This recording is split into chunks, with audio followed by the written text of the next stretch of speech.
Welcome back, everybody. New year, same as, perhaps slightly refreshed, who knows. Welcome back to Decline and Fall, a story of the decline and fall of the Anglo-American Imperium. Joining me, as always, is our comrade and friend all the way from Serbia. It's Kit Clarenberg. Kit, Happy New Year, mate. Happy New Year. Although I might add that it is not Serbian New Year until the 15th of January this year. So, although I mean, in one of the quirks of Serbia effectively having two Christmases and two New Years is that you get to celebrate a lot over a 2-week period. Well, you exploit that while you can, sir. Today, Absolutely. Of course, we will be looking at some of the big news and some of the lesser seen news, I think it's fair to say. We have a roll call of rogues, as always, to look at. We have, of course, Mr. Trump. We have Mr. Musk and Mr. Farage and a certain Rupert Lowe in news from Perfidious Albion. And we'll be rounding it off with I think it's fair to say, Kit, perpetual show favourite. A certain Agent Mason has resurfaced in an even more self-aggrandizing and creepy fashion. So we need to get him on the show. We need to get him on the show. You know, we really need to try. Let's do this. I will provoke him by Stalin posting to him constantly, and then what I'll say is, look, Paul, you and Kit should have it out on the show. Let's do it. Let's have the debate. Yeah. You know, let's debate British Ukraine policy on the show. You, me, Mason. He can bring along a second if he wants. He can bring Owen Jones. Yeah. Well, fantastic! But I am reminded of when the Shah, following his was it Grenada that he was sent to? The Shah ended up in a Latin American country that was run by a Marxist junta. And to mess with the Shah, they made his head of security this very hardcore Marxist-Leninist philosopher who spent most of his time telling the Shah that he deserved his fate as a tool of Western imperialism. So maybe that's what the show will be, with Mason will be. But yeah, it's been an eventful. Usually, this is what media outlets call the silly season, because all politicians and bankers are on holiday and they're not making news, which is typically how news ends up in newspapers and on TV. But there's been an enormous amount of developments, and we're on hand to help expose them for you. So do you want to kick off, Alex? Here we go then. So first thing on the agenda for today is, well, what the hell is on the American imperialists' agenda? You cannot fail to have seen over the last couple of weeks that a certain president-elect, who, interestingly enough, Kit, I don't know if you want to comment on this in a minute, has received the smoothest inauguration process so far than any president over the last 20-odd years. Like, literally not a squeak out of the so-called hashtag resistance over his appointment. Yeah. Maybe we can comment on that in a moment. But Trump, of course, in his typical way, talking about taking over Greenland, taking over Canada, which I won't lie, that would be kind of funny. And talking shit about the Gulf of Mexico and taking over the Panama Canal as well. So, Kit, as somebody who studies and reports upon this, like, what is your opinion on what the game is here? Is this retrenchment by the US empire in focusing on the Western Hemisphere? What game is being played? I mean, I think that's like absolutely spot on. And I think the fact that we had Trump openly and not by accident or even as a sly dig referring to Trudeau, who has very quietly resigned after dominating Canadian politics for a decade or more. I mean, I do think this speaks to the fact that, yes, that there is this wider retrenchment of empire. Now, there was a very interesting press conference that Trump gave at Mar-a-Lago on January 7th, and we have the receipts and necessary clips. But it was very clear that he was talking about not about ramping up the war in Ukraine. In fact, he explicitly spoke out against this. There has obviously been a lot of speculation that he's going to actually escalate this, but contrary to his claims on the campaign trail that he'd end it in a day within taking office. He was silent on China. That was a huge component of his first term in office. His primary thrust was talking about the Americas. And I think that there was he also refused to even talk about Iran, and it was widely expected because of the Zionist hawks who fill his cabinet that this was going to be a major focus of his administration. No, I think that this is yes. As you say, retrenchment, but also it's a way of offsetting losses. So you go for the low-hanging fruit, and I have I included in the show notes. There was a very interesting op-ed in the Miami Herald, which is this kind of rabid anti-communist kind of anti-Castro fighter-run publication from James Foley, who was interestingly the US ambassador to Haiti between 2003 and 2005. And this is right when, as I have exposed with academic Jeb Sprague, the CIA pulled off a coup, removing the very popular and reformist anti-imperialist government of Aristide.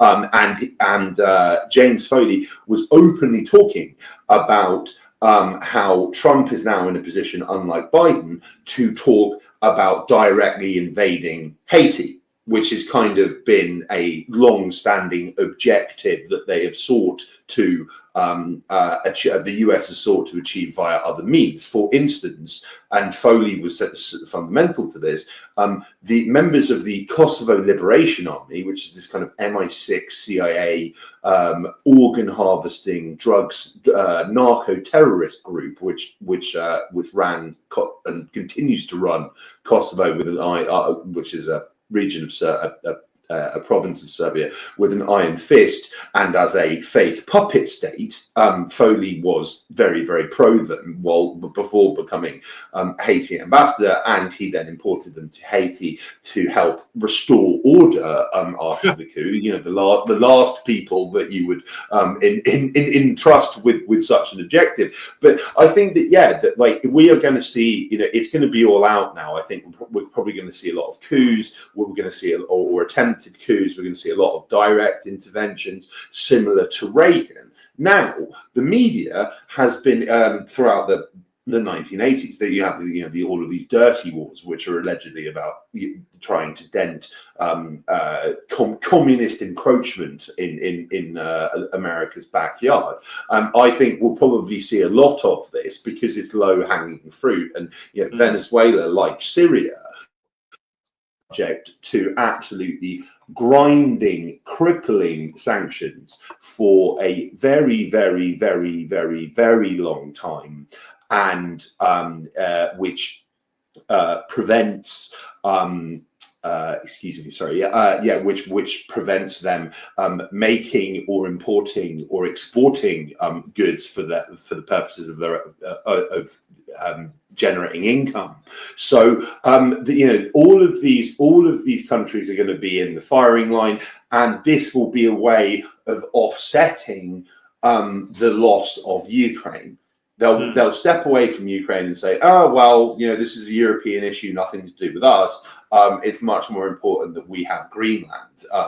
Trump, of course, recently traveled to Greenland and gave a rather tub-thumping speech about how we need to make Greenland great again. I'm not sure at what point it was this. Major power and land of plenty and opportunity, but according to Trump, that it was at some stage, and you have European politicians like Carl Bildt saying Denmark was very, very, very good to the US throughout the Cold War. We even hosted their nukes. How dare they talk to us like this? So there's a lot of pennies dropping.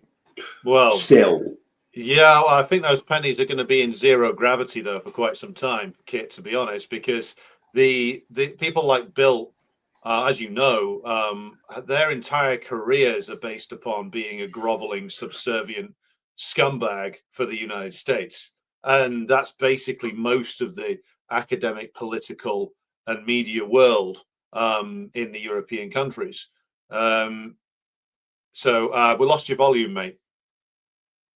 Can you hear me?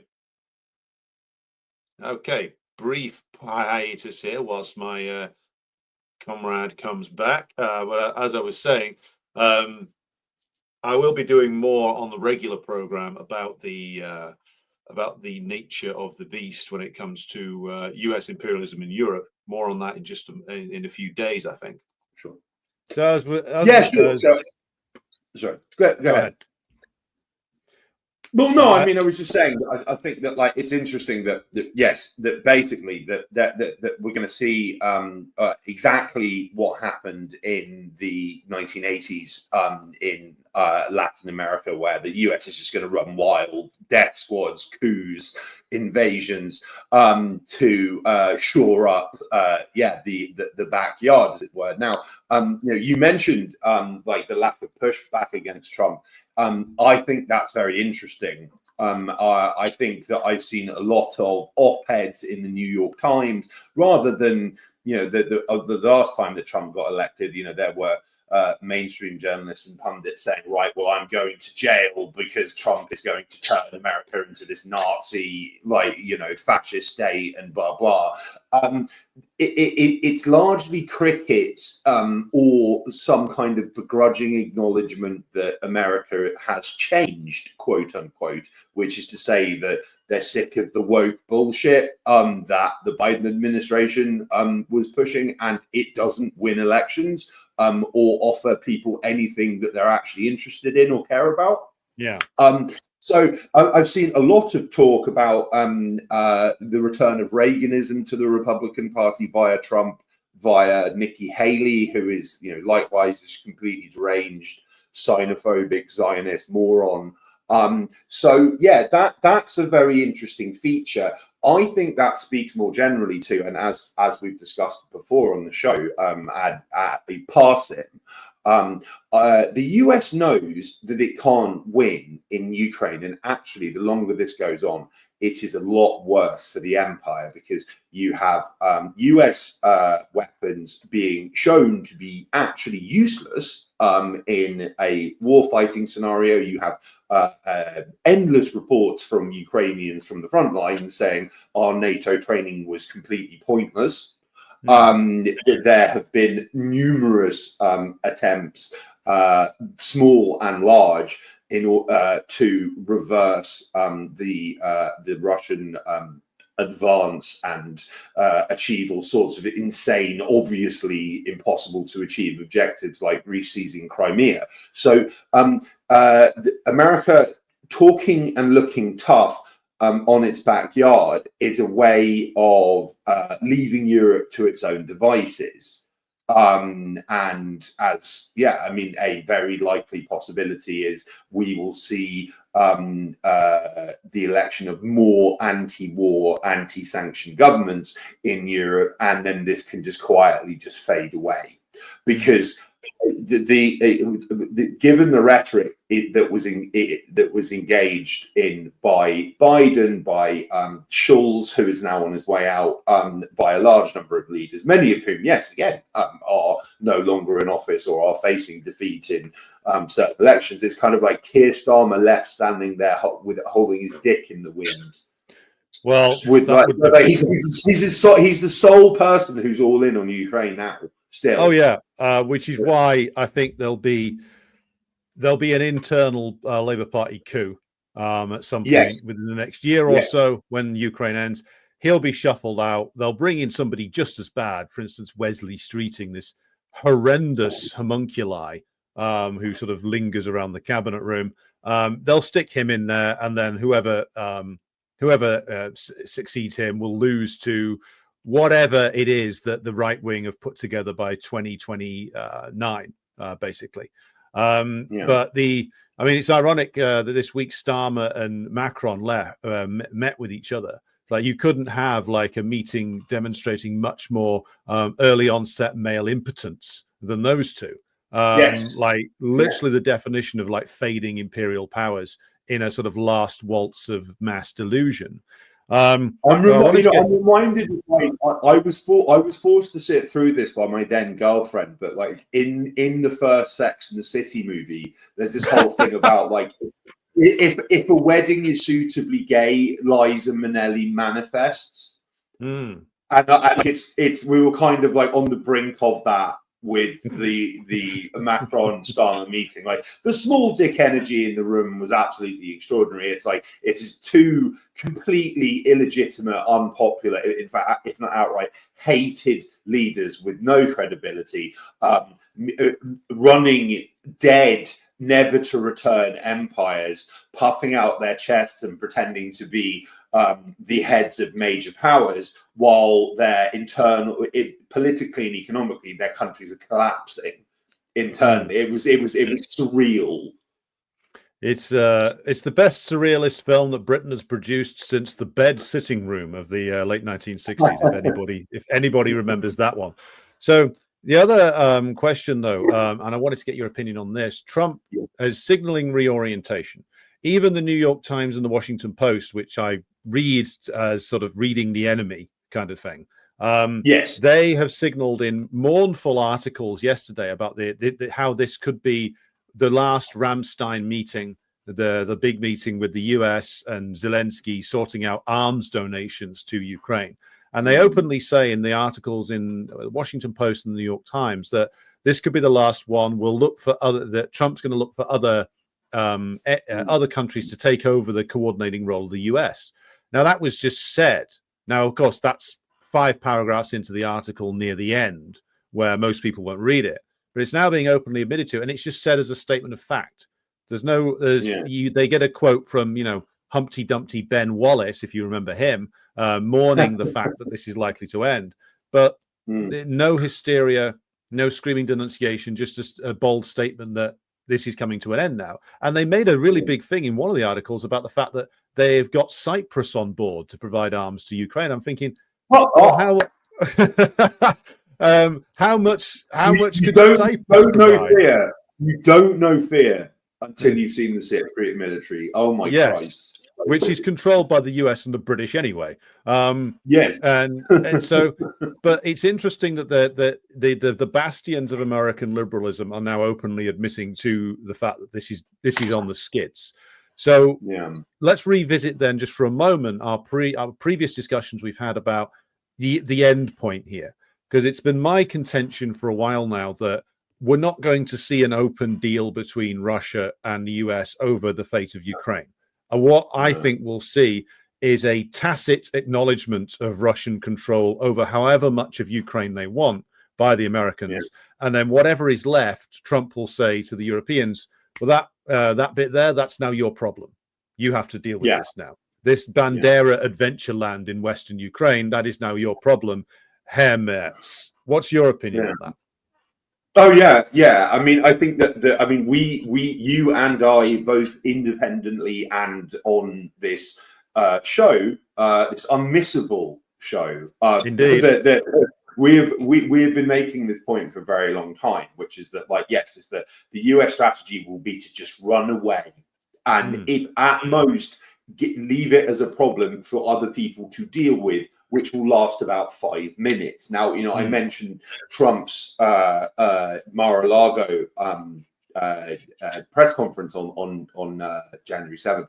I strongly recommend watching it in full. It is typically rambling and incoherent, but there is some really interesting kind of nuggets amidst the detritus, as it were.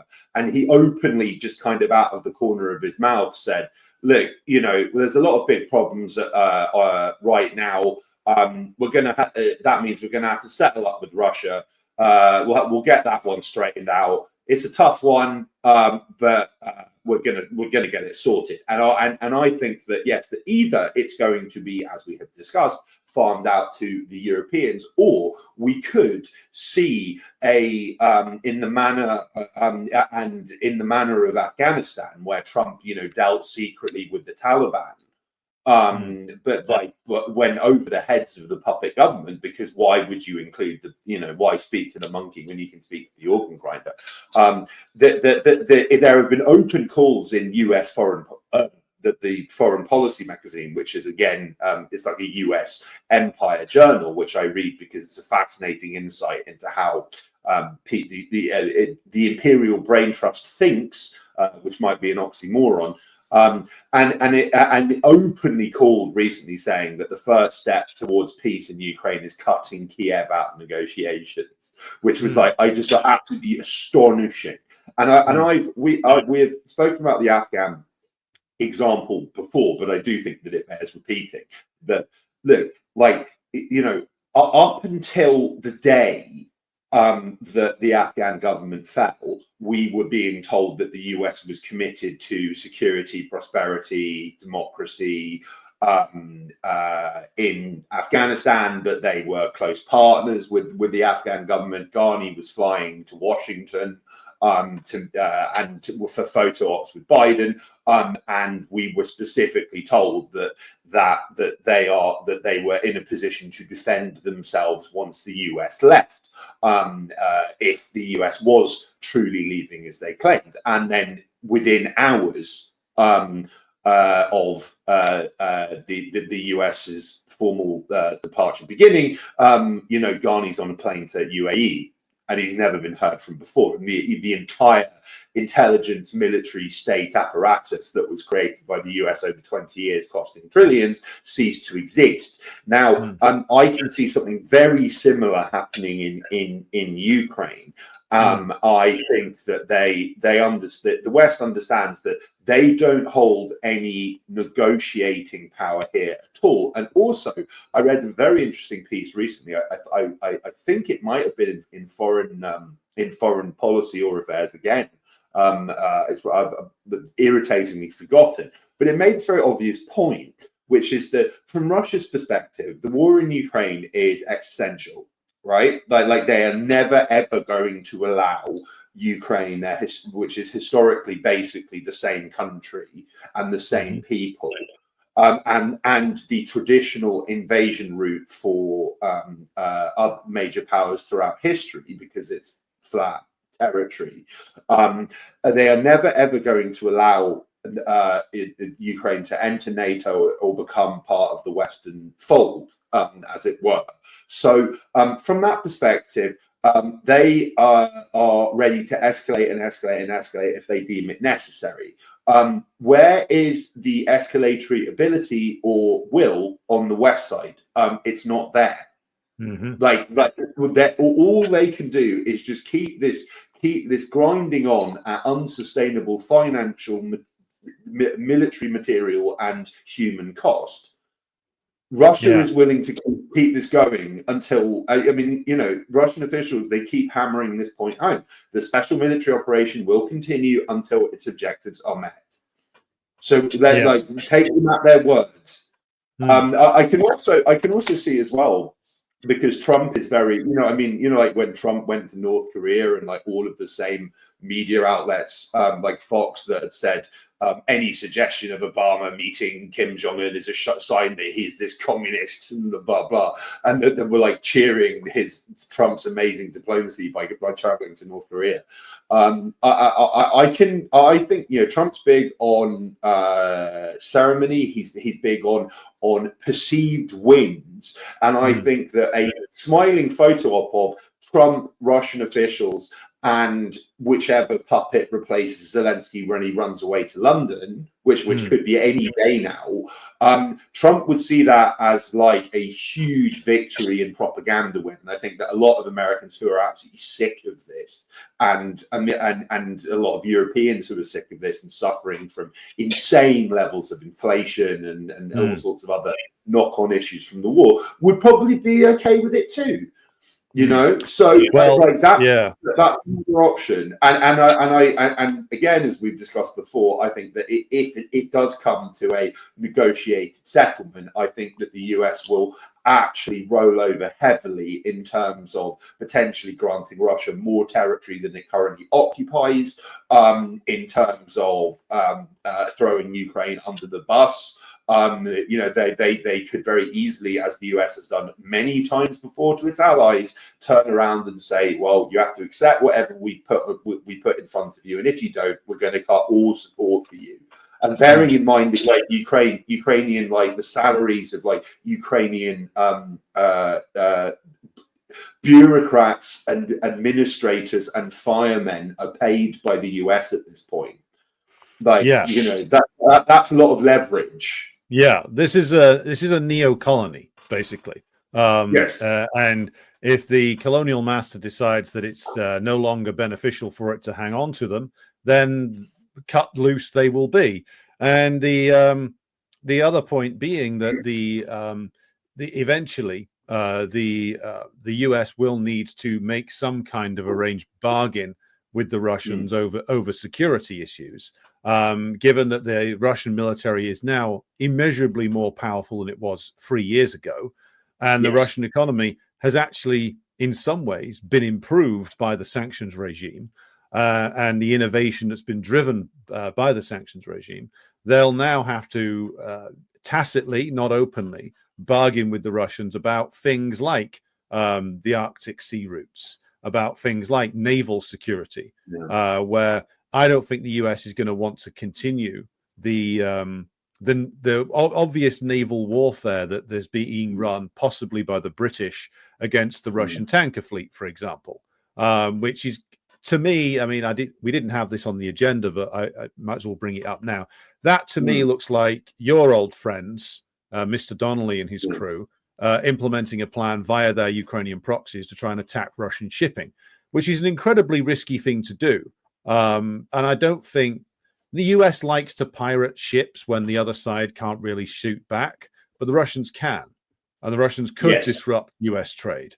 So I think eventually Trump and his crew are going to want to reach some sort of bargain, probably involving throwing the British under the bus and saying it was all their idea. What do you reckon? Yeah, well, I mean, you know, you mentioned that. I actually have investigations forthcoming on how all of the attacks on Russia's Black Sea Fleet are the work of Chris Donnelly and his coterie of lunatics. So very, very prescient, my friend. But also, as well, I might add that, like, you know, on the subject of reshoring the empire. And bringing it all back home, so to speak. The US has for a very long time been looking at the Atlantic as so the North Atlantic and indeed the Arctic as a trade route. And therefore they're going to need to cut some kind of deal with Russia due to Russian primacy in the area. You know, that's something they've been looking at for a very long time. You know, trade via Greenland, it would be an entirely new trade route. China is, of course, as well looking at entirely new trade routes from parts of Latin America to Asia and Australia. So I think I think that would be a very key accommodation above that they would reach above the heads of Zelensky or whichever puppet replaces him. You know, and I think as well that the Britain, and very few people know this, but the British were trying to set up bases in the Black Sea, or they were helping the Ukrainians establish military headquarters in the Black Sea, and also the Black Sea would be absolutely vital for Britain getting the. It had in 2013, Britain signed a wide variety of very lucrative deals with the Yankovic government in Donbass for gas and mineral extraction. And they would obviously need the Black Sea. From the US's perspective, not particularly important on the grand chessboard. And then you have, well, I mean, you've got Turkey, which is a very, very, very, very, very doting US lackey when it suits Erdogan or whoever's in power. So I think that they're fine with leaving that. Reaching some other accommodation with Russia. I mean, I think it would be really, really, really funny if the US just forcibly invades Greenland and claims that it's like a humanitarian intervention. I mean, it would be hilarious. It would be like kind of in the spirit of, yes, like the invasion of Grenada, which we've spoken about before. I can also see an invasion of the outright invasion of Panama. These countries in America's backyard are, by design, are basically defenseless. They don't really have armed forces worthy of the name. Now, I have a forthcoming investigation on Haiti, where I make the point, which not enough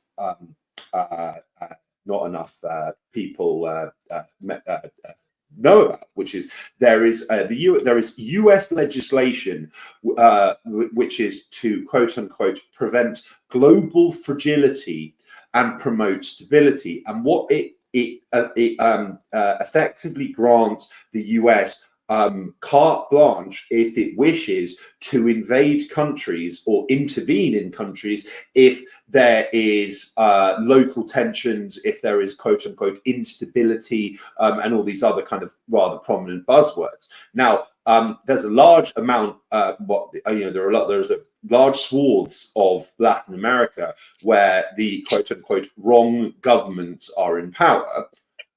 It wouldn't take much using local proxies in the spirit of the Phoenix operation or Gladio to stir up trouble in places like Bolivia, or Brazil, or Venezuela, and then use this legislation as a pretext for quote unquote intervening.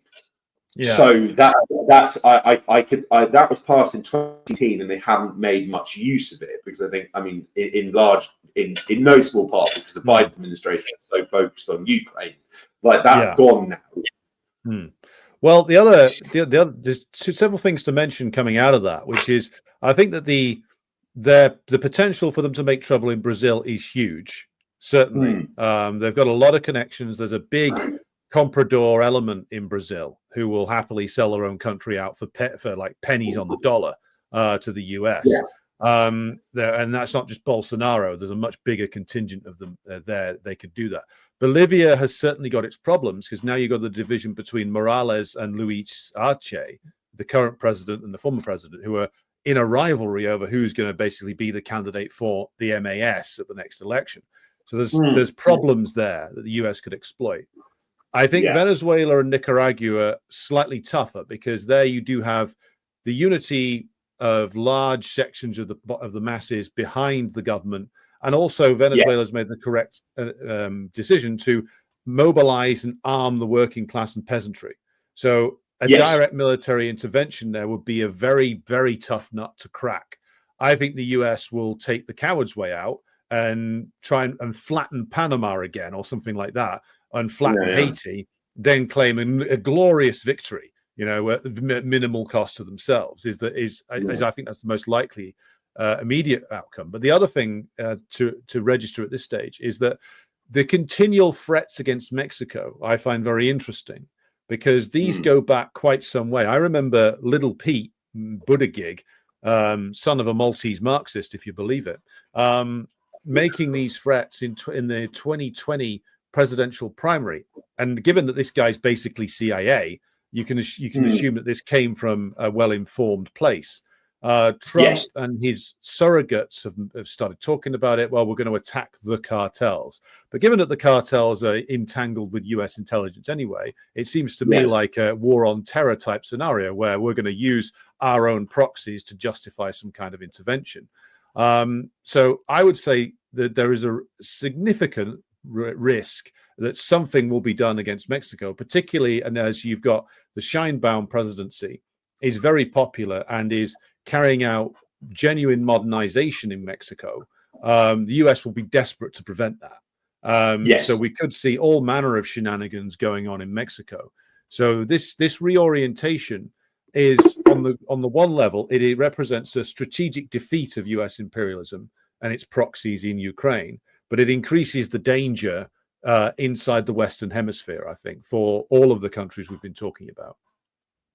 Yeah, absolutely. And I mean, and I think that you're bob on when you say that, like, Venezuela and Nicaragua, as much as they are loathed by the US, they do have people's paramilitaries who are prepared for this very eventuality. So yes, they might not be on the menu. There are other parts of the continent which I think that actually would be a lot easier to crack in nut terms. And also as well, I mean, you mentioned Pete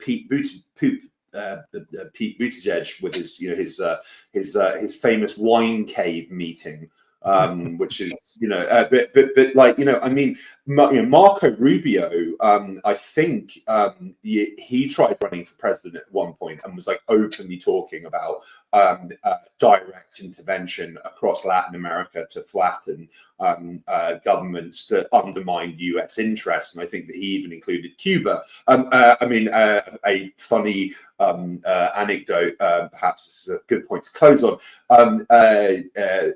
Marco Rubio, his origin story is that his parents fled communism in Cuba and how awful communism is, and in reality, his family left Cuba long before Castro came to power, because Batista was so brutal. They fled to the US. So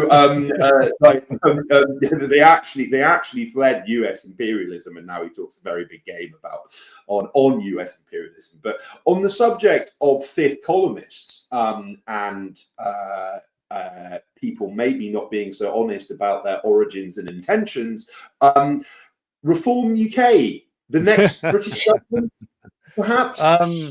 Well, I'll answer that directly, because I think that what will be done is a shotgun wedding between the Tories and Reform in the end. Yes. The British ruling class will not want Reform as they currently are, which kind of has like a lot of sort of ragbag of various different sort of libertarian, ultra right-wing types inside of it. They'll want to merge it with the Tories, basically rebrand the Tories with the populist energy of Reform, and then declare that this new force, this renewed force, is now ready for government. Much in the same way that the GOP in America has absorbed the Trump movement and repurposed it completely. That is what will be done with Reform. Kemi Badenoch and Nigel Farage won't be the ultimate beneficiaries of this process. Somebody else will. And it won't be fucking Stephen Yaxley Lennon either. He's too much of a criminal. He's too nakedly and blatantly off his chump on various different stimulants.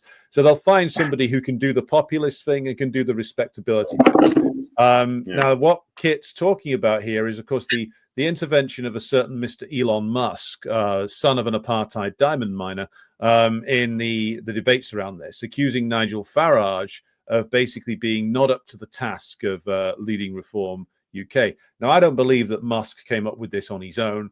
I think that he's being fed lines from somebody inside Britain who are in the organised British right wing, who are trying to accomplish broadly what I've outlined here, which is the revival of like British conservative reaction. And this points to a significant split in the British ruling class over the way to proceed, which has been present for a long time now, for at least a decade. You've got the still existing parts of the British ruling class who want to reorientate in the doomed EU project. They are represented, I think, by Starmer and by the Labour Party and by the Liberals. Then you have, well, actually, let's come back to old friends of yours, the likes of Gwydion Prince, the National Conservative Conference, the various different ultra-reactionary forces who are rabidly Atlanticist in the terms of they see their role as needing to guide the US around, and the more proper way to deal with the Brexit aftermath is to go in even further with the US in terms of the alliance, which is basically what these people want to use reform to do.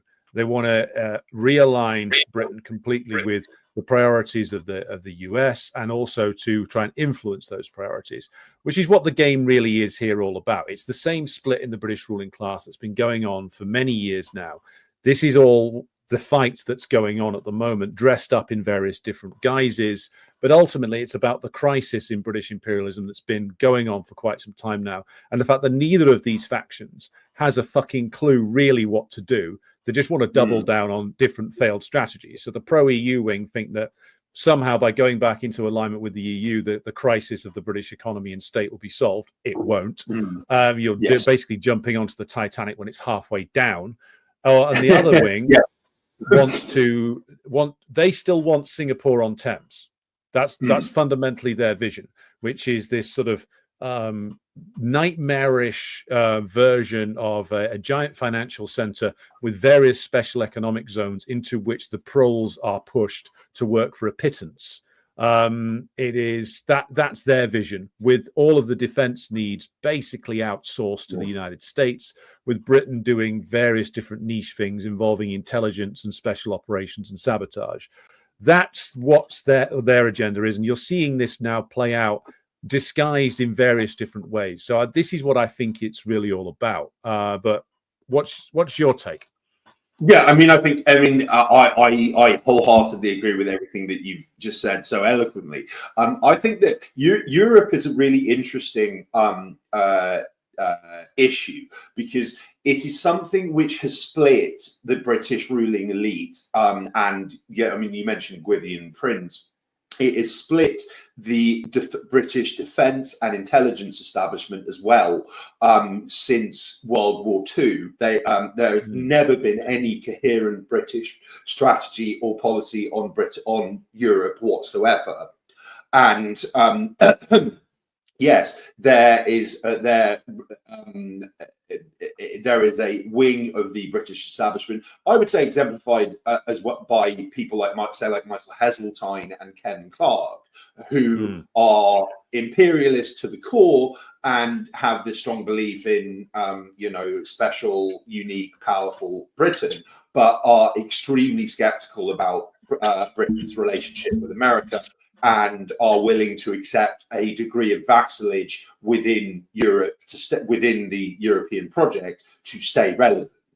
And then you have the lunatics like Richard Dearlove and Gwyddian Prince and others, who think that the future of Britain is, as you say, is effectively the 51st state, playing a lackey role in some instances, playing a steering role in others. I mean, both of these positions are total fantasy, right? I mean, they're both losing propositions in the 21st century, at the kind of late stage empire era that we're living in now.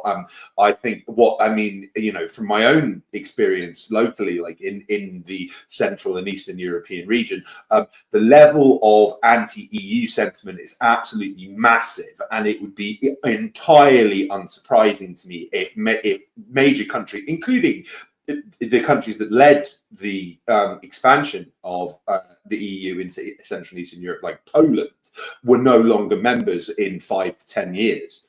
Like, such is the level of anger and discontent with Brussels.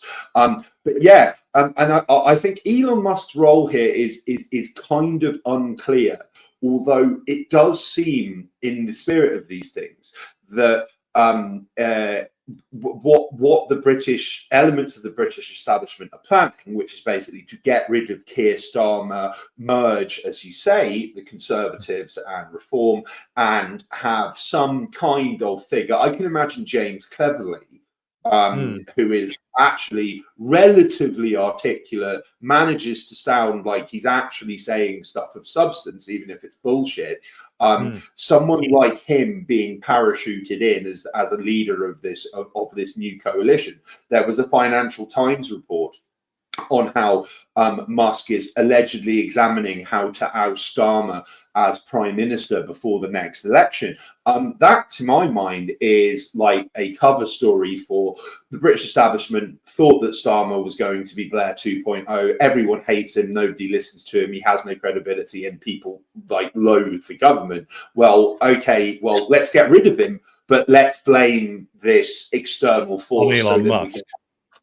We can have all of the byline time lot claim that this is some dastardly Russian American plot, rather than like the British elite not being able to in any material way address the major issues suffered by the overwhelming majority and an ever growing majority of the population. Yes, it's a lot of the reporting seems to be blaming, acting like Musk is this huge threat, and his tweets are being examined by Britain's counter-terrorism unit and all of this other stuff, and it's just like it just seems like everything is being outsourced to him, like he's the source of blame for this in advance. Well, I think that's a really good point, because first of all, it brings us to an interesting thing about Musk. Musk is nowhere near as cash rich as he is portrayed as being. I have long been convinced of that. Secondly, he is leveraged up to the eyeballs through various different things, including the Twitter buyout, which he doesn't have sole control over. There are many different shareholders which he has to take into account. And he's very dependent upon contracts from, guess where? The Pentagon, in terms of a reliable income stream. So this guy has basically been fronting for intelligence agencies for a long time. So he intervening here is basically, as you say, it comes from Britain. It's fed through to Musk. He is basically acting under orders to Elon, make a big thing out of this. His ego, of course, plays a role in this. And in reality, though, the plot originates back in London itself. It's fed through the dastardly Americans to make it look as if something else is going on. It gets the stupid leftists in Britain all riled up, and the stupid rightists as well, fighting about irrelevant bullshit, whilst the ruling class actually makes their move, merging the Tories and Reform, getting rid of Starmer, bringing in somebody who can at least string a sentence together without looking like he shat himself, and then moving on, So I think that brings us nicely into. I was going to say, on the subject of people who can barely string a sentence together and look like they've constantly shat themselves. Here we go. Let me share the screen. Yeah, dear friend, Paul Mason, Agent Mason, a British intelligence asset, an alleged journalist, a proud sabotager of Corbyn, a tub-thumping supporter of the proxy war in Ukraine, who claims that supporting endlessly arming Ukraine to the tune of billions a year, while like homelessness and child poverty and food insecurity in Britain ratchet daily, and claims that it's like a working class position to back these brutal proxy wars. He has joined a rather dubious think tank called the Council on Geostrategy, a bit Orwellian. I know as well that Mark Galeotti, who is what was, funnily enough, a student of and kind of protege of Gwydion Prince. Galeotti is frequently cited in the media as an expert on Russia and has all of these insanely hawkish positions on Russia, and is a advisor to the British government and NATO on Russia. And he was spotted as a talent by Gwydion Prince in the as an intern in the Ministry of Defence as a teenager, and groomed to come up to this position. Yes, Paul Mason is now on this board. And like, it's very, if you go over like everyone there, it's like, oh yes, you know, formerly worked for Australian security services, former member of the Pentagon, and then there's Paul Mason, allegedly, and it notes that he's currently writing Reds, the history of communism from the Neolithic to Xi's China, which I'm sure is going to be an unmissable. He previously wrote a novel in which there is horse sex. What is it about? I mean, what is it about these media figures and like bestiality? I mean, it was the same with what's his name, Cenk Uygur of the Young Turks, had the same obsession. Yes. I think they're giving themselves away here. But look at the grandiose title he has given himself. I'm sure he came up with this: the Anurin Bevan Associate Fellow in Defense and Resilience. Main areas of expertise. Buying cheap cocaine in Camden at 4 a.m. No. British defence policy, the defence industrial base, armaments production, and European security. He knows fuck all about any of that.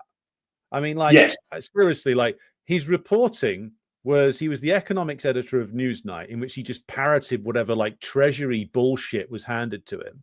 And then he was, like, roving reporter for C4 News, where he just basically turned up at protests and said, "Oh, it's all going off here, you know," in that sort of ludicrous fake. Which he still does. He still does. Like... because he's a worker, you know. And now he's writing the history of communism. Like, this guy is literally like a character from a bad rip-off of a Le Carre novel.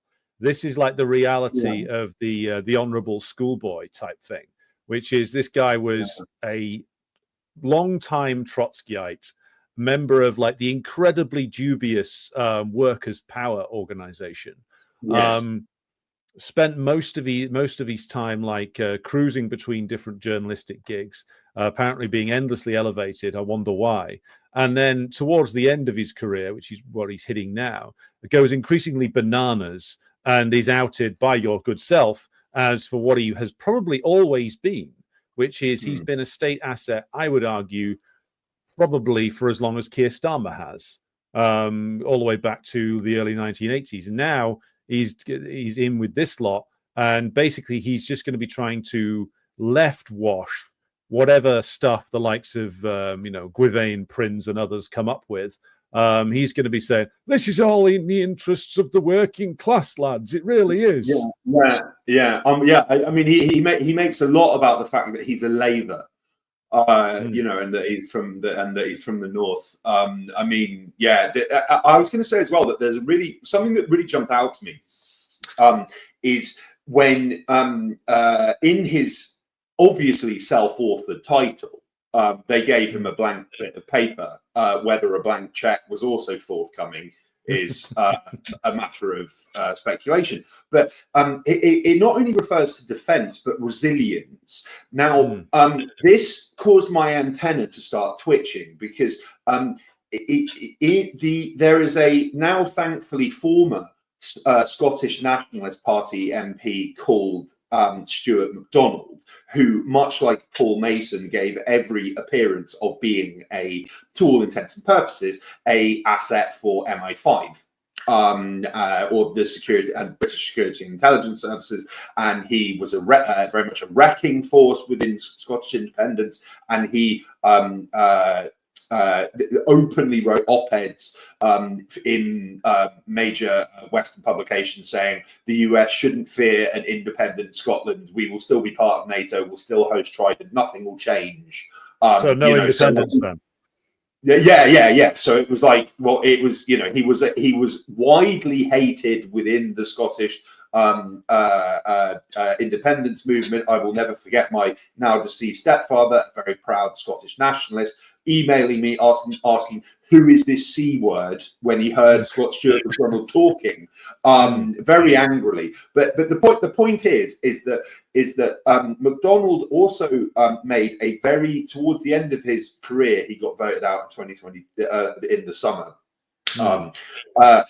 He made a very, very big show of talking about quote unquote resilience. Now, this is a euphemism basically for national service. Yes. So he had a plan for national resilience, which he claimed absolutely wouldn't be children getting conscripted. I mean, I might add that Britain is the only country in Europe that effectively allows child soldiers. Like, anyone from 16 can join the military. It's the only country in Europe where that's the minimum age, which very few people know. But the point is that he had this plan for national resilience. We hear a lot about. We've heard a lot since the start of the war in Ukraine about how European countries need to improve their resilience in case of crisis, in case of invasion, in case of war, blah, blah, blah, blah, blah. And this is all a euphemistic cover for bring back national service, basically. Right. So as you've mentioned, with Paul Mason in his thick northern accent, spewing whatever the British state is feeding him covertly or overtly, I can imagine him using this position to tub thumb for the reintroduction of national service and claiming that this is, well, if you oppose national service, you're not understanding war from a Marxist perspective. I can really doing this, because there has been a lot of talk in most European countries about reintroducing conscription and national service, which is universally hated.